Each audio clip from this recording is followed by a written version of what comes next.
book of St. Luke, the 17th chapter. Glory to you, O Lord. On the way to Jerusalem, Jesus was going through the region between Samaria and Galilee. As he entered the village, 10 lepers approached him. Keeping their distance, they called out, saying, "Jesus, Master, have mercy on us." When he saw them, he said to them, "Go and show yourselves to the priests." And as they went, they were made clean. Then one of them, when he saw that he was healed, turned back, praising God with a loud voice, prostrated himself at Jesus' feet and thanked him. He was a Samaritan.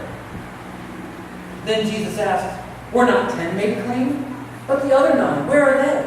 Was none of them found to return and give praise to God except this foreigner?" Then he said to him, "Get up and go on your way. Your faith has made you well." This is the gospel of the Lord. Praise to you, O Christ. Please be seated.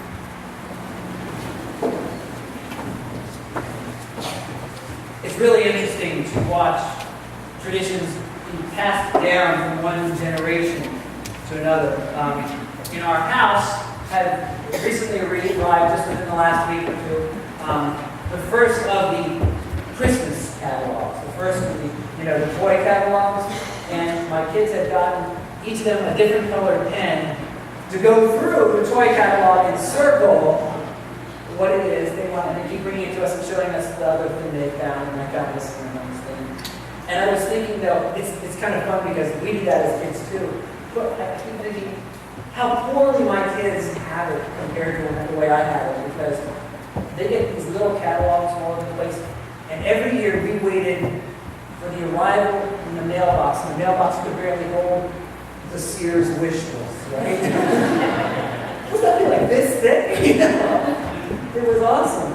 And we did that same thing back in our house. We had 4 colored markers. There were 3 boys. Each of us had a different color one to circle what we wanted, and a 4th color for something we all wanted.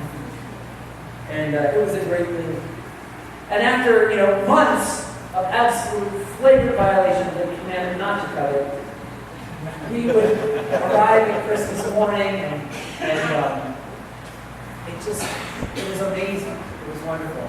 And we'd always get some of what was on that list, not all of it, but some of it. But I noticed over the years that my own list kept getting shorter. My list of things I wanted at Christmas time, and I didn't look as forward to the Sears wish book because I didn't need as much. I didn't want as much. In fact, I decided the moment I officially became an adult was the time I was actually happy I got clothes for Christmas. And now I think I must be a little bit frustrated in my family because there's really not much I want to need. I really am so blessed. I have a wonderful family and healthy kids and a fine home and a parish full of people I love. And I think you must look at me and something, what do you give the guy who has everything? What do you give the guy? What do you give the guy who has everything? And that's the question that occurs to me as I approached today's gospel. Jesus commends as faith in the Samaritan, not that he approached for a favor, all 10 did that, but rather that he gave thanks in response to an undeserved gift. And God really is the one who has everything, right? He's got the whole world in his hands. So what can he possibly give to him? And I was thinking about Jesus' commendation of this man, and it occurred to me that there are really 2 things at least that I can think of that are the fruits of real faith. The first is thanksgiving. We've just seen. See, when we receive, commendations, or we receive a reward for something we think we've earned, we don't give thanks for it. We think, I did this out of my own steam, because of my own natural abilities, because of my own blood, sweat, and tears. I've earned this. And our first response is not typically to give thanks. Another thing that comes to us as genuine faith think, is repentance. You see, Thanksgiving is our response when something comes from outside of us to us that we didn't expect and didn't deserve, and so we give thanks for it. The same way with repentance. Repentance comes out of us when something comes to us from outside that we need to measure ourselves against. See, when I look inside myself and don't measure up, I usually have a pretty good excuse for why I didn't measure up. I'm not really inspired to repentance by it. I look inside of me and I can find justification for nearly anything I do. It was too hard. The team was too good, or I'm tired today. I didn't sleep well last night. After all, my feet are getting old and hurt. You know, if I fail at race or soccer meet, for instance. There's always a reason or excuse, but if I measure myself against an external standard, I'm going around saying, wow, I really didn't measure up. When I measure myself against an external relationship, it becomes even more critical. When, you know, not that we ever do this, but when Lisa and I get in a fight, I don't think first to myself, who was right and who was wrong. I think to myself, how do I repair the relationship? And I come and say, gosh, I'm sorry. I didn't know that would hurt your feelings. I didn't know that would upset you. I didn't know I wasn't supposed to do that thing. I'm sorry. It's repentance. Now, when we hear God say to us, do something, even love your neighbor as yourself, that's the law. That's the law. It's a command. And if we look at the evidence of our lives and we try to live out that command, we will find that we do not stack up. As one pastor said to me at a synod assembly 2 years ago, he said, if you look at my life, they don't give you enough reasons not to believe. Even a command to love is still a command. It's a do. Do this. Which is why we cannot preach the gospel by our lives, no matter how well we live here. See, Christian morality is not really all that different from the morality of other religions. The law is written on our hearts, and that's why it shouldn't surprise us that Christian morality is not all that different. The golden rule is common to all cultures and all faiths. Jeremiah 31:33, Romans 2:12-16, all explain to us how the law is written on our hearts. We can look inside of us and find the law, even if we understand it imperfectly. But the gospel comes to us from outside us. It comes to us as good news, something we would not expect if we simply looked inside of us for the light.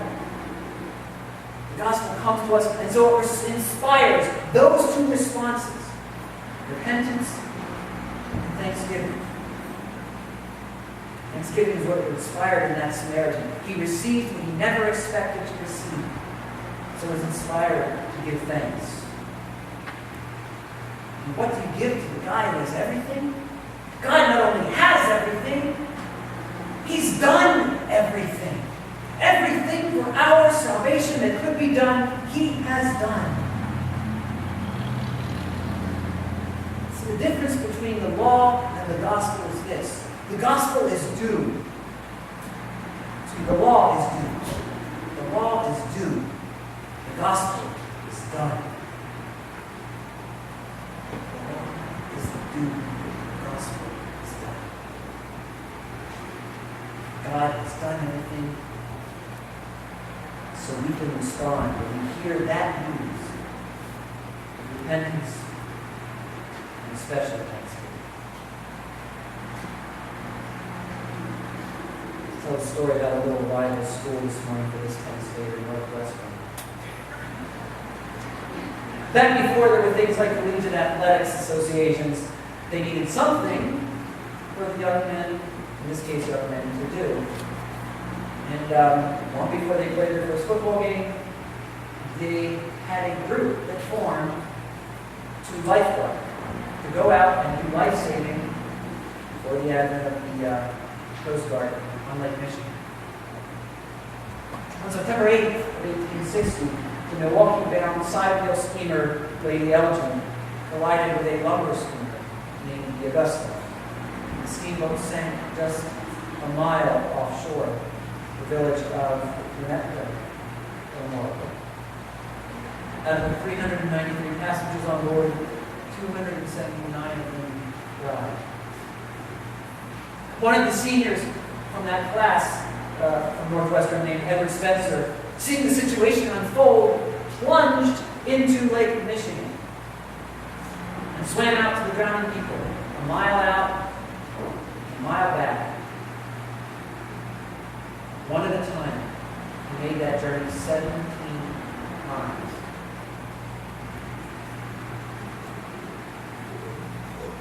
The strain on his young body at the end of that 17th journey caused him to collapse. 34 miles of swimming. The nerves in his life were so completely destroyed that he never walked again and spent the rest of his life in a wheelchair.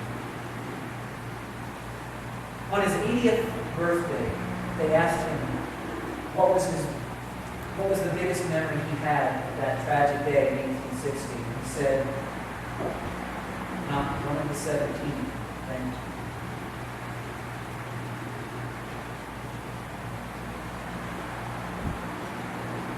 The cross, the gospel, is God's done for us.